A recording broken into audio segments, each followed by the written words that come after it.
Salutations friends, welcome back to my channel. Today is going to be a review on the fragrance from the House of Creed, Sublime Vanille. I believe is the correct way to pronounce it. Again, always feel free to correct me if I'm incorrect.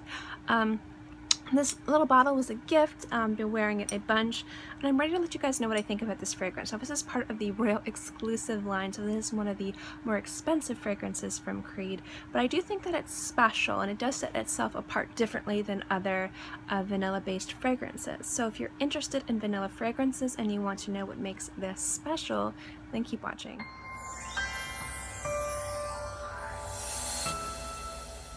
First things first, when this comes to this fragrance, this bottle looked a little small. This bottle was a gift, and it wasn't all the way full, which was fine because it was a very generous gift and there's plenty of juice there, which will last me a very long time. But I have been really enjoying this fragrance in the summer. I'll really tell you guys why this vanilla-based fragrance works really well in heat and humidity and in just warmer weather in general. You really got to take a look at the notes. So the top notes are most definitely vanilla, obviously, and then you have the heart notes or tonka bean, and the base notes are bergamot, lemon, and musk. Now the opening of this fragrance is very sweet and it's very rich. You've got the beautiful notes of the tonka bean and the creaminess of the vanilla. But what really sets this fragrance apart isn't the bergamot, it isn't the musk, it's the lemon.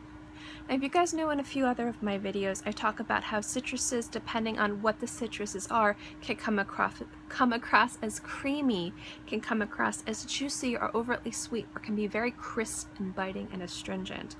A lot of us are familiar with Earl Grey tea, that is a bergamot flavored tea. So whenever I see bergamot or smell bergamot, sometimes it can kind of trick my mind and my nose as being somewhat creamy. And I think the bergamot works really well in here with the vanilla and the tonka. The musk just gives it a really nice base and rounds everything out, but it's the lemon. And the lemon that really gives this fragrance a brightness and a freshness and a little bit of a crispness. And that's not something you see in a lot of vanilla fragrances. A lot of times you see amber, you might see sandalwood, maybe you'll see some spices or incense notes, definitely tonka.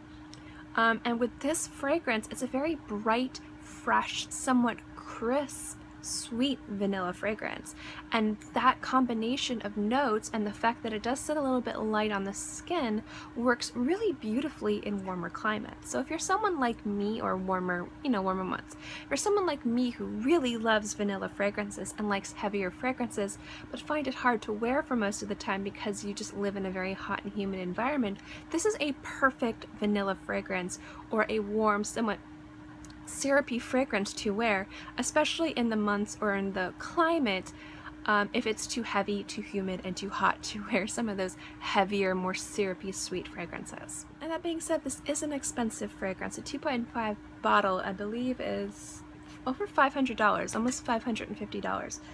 So this is in no way an inexpensive fragrance, and you can find it in Otino and other places most definitely for a cheaper price, but it's still going to be expensive considering the MSRP is almost $550.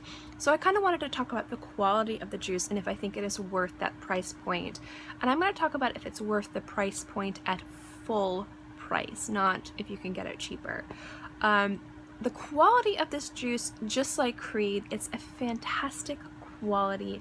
Just everything works together. It's incredibly well blended. It's a very high quality juice. And you know, like if you ever smell those fragrances that are designer fragrances or even some more expensive fragrances, and you smell it and it smells really nice and it's something you'll wear, but it just doesn't feel like it's worth the money that you spent. Like there's something about it that just doesn't feel like it's high quality. It's still really nice and you still enjoy it and wear it.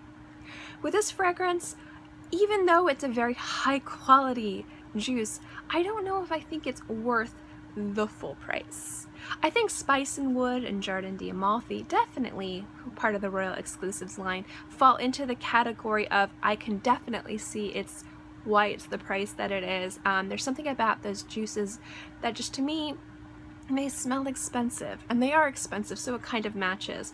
But since there's so many other vanilla fragrances out there, Even though this is a fantastic quality, very luxurious juice, you get the beautiful presentation, I don't quite think it's worth $545. Now, if you can get it cheaper at like half the price, then yeah, definitely. I think it does kind of, you know, how it smells and how it performs and the type of fragrance that it is. I can see it being between $200 and $300. I think that would be a fair price for this. But full price, I'm not so sure. So I'm not going to sit here and say run out and get this full price, run out to your Creed boutique. I would definitely go out and get Spice and Wood. That one is phenomenal. But this one, because it's just a vanilla fragrance with a bit of citrus in there, I don't know if I think it's, even though it's a fantastic vanilla fragrance with a beautiful blending of citrus and musk, I don't know if I think it's quite $550. So that's one thing I'm going to knock it down a few points for.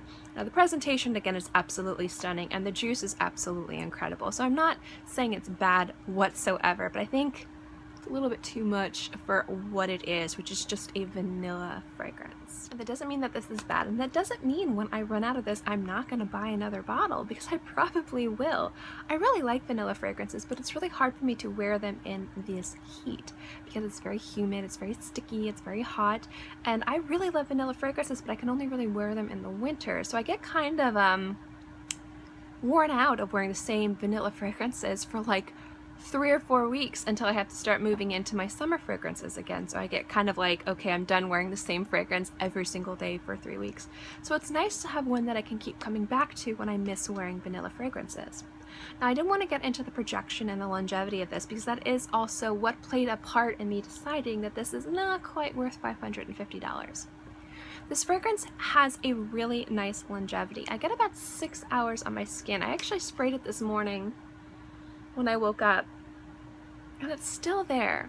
But I did want to say that the sillage in this and the projection of this is not very existent after about 2 hours. When you first wear it, you get a really nice scent cloud. It's about arm's length. It's very delicate, it's very nice to be around, but it kind of goes away right away and it becomes a very intimate scent, at least on my skin. Again, everybody is different. But I did notice that this projection for this fragrance isn't that impressive. So that's the other reason why I was kind of thinking like $550. A vanilla is like kind of like a safe fragrance you can wear, and you would want people to experiencing it and to enjoy it because it's a really beautiful fragrance. But like my husband sitting next to me watching TV could barely pick it up. So I do have to say that although it does have nice longevity, it doesn't have much projection. And my skin, if you guys are wondering, some people's skin suck up fragrances like a sponge. My skin, it depends on the fragrance, but with like vanilla and tonka based fragrances, my skin just seems to like megaphone it, like anyone can smell it. And this is very intimate. But if you like intimate fragrances, this might be something interesting to pick up. Now, because it's intimate and because it is more of the safe fragrance in regards to it just being a really bright, refreshing vanilla fragrance, this is definitely a fragrance that I think would be very appropriate for professional settings, especially if you like gourmands. I wouldn't say this is so much of a gourmand. I have a hard time saying vanillas are gourmands because in my mind, vanillas are in a category completely in and of itself. But if you just like to smell delicious and warm, but maybe some of your other choices are a little bit too heavy for the office or class or the theater or in close proximity to people who don't like fragrances, this is a fantastic choice to wear. Because although it does sit very close to the skin, you will always, like throughout the day, pick up little whiffs of it, and it's really, really nice. But it's an absolutely beautiful fragrance, definitely worth checking out, especially if you like vanilla fragrances and you want something that works really well for daytime wear or hot weather wear, or, you know, like just something that's a little bit more intimate and not so much crazy loud vanilla, bourbon, amber. You know, we all know what those fragrances smell like. They're amazing.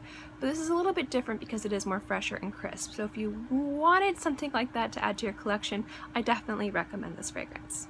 Thank you guys so much for watching this video. I hope you enjoyed it. As always, guys, if you like my fragrance videos and just reviews in general, remember to give this video a thumbs up. It lets me know to continue doing videos like this.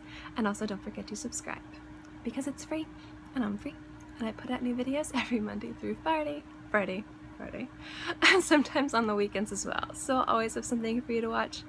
In any case, I hope you guys are all happy and healthy and have a great day, month, year, whatever. And I'll see you next time. Bye.